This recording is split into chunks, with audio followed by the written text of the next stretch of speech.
भिवंडी लोकसभा मतदारसंघातील भाजपाचे उमेदवार केंद्रीय मंत्री कपिल पाटील यांचा पराभव झाल्यामुळे अस्वस्थ असलेल्या शहापूर तालुक्यातील साजिवली गावातील खैरपाडा येथील संजय पदाकर अधिकारी या 35 वर्षीय भाजपाच्या कार्यकर्त्याने बुधवारी रात्री राहत्या घरात गळफास घेऊन आत्महत्या केली।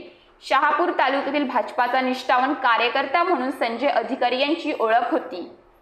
परिसरातील सामाजिक कार्यकर्ता संजय आघाडीवर असायचे। कपिल पाटील यांच्या विजयासाठी त्यांनी शहापूर तालुक्यात प्रचाराचे काम केले होते। एका पायाने अपंग असूनही त्यांची पक्ष कार्यासाठीची धडपड कौतुकास्पद होती। भिवंडी लोकसभेत कपिल पाटील पुन्हा खासदार म्हणून निवडून यावेत यासाठी संजय अधिकारी यांची धडपड होती। भाजप कार्यकर्त्यांना घेऊन त्यांनी शहापूर तालुका पिंजून काढला होता।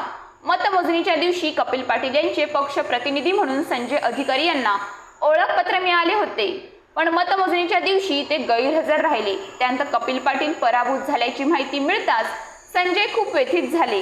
हा पराभव त्यांच्या जिव्हारी लागला। रात्रीच्या वेळेत मित्रांसोबत चर्चा करत असताना आता जगण्यात काही अर्थ नाही अशी भाषा त्यांनी केली होती। मित्रांनी त्यांना समजावले होते, असे टोकाचे पाऊल न उचलण्याचे सूचित केले होते। पण बुधवारी रात्री पत्नी आणि 2 मुले घरात झोपी गेल्यानंतर संजयने राहत्या घरात गळफास घेतला। सकाळी हा प्रकार उघडकीस आला। आपल्या निष्ठावान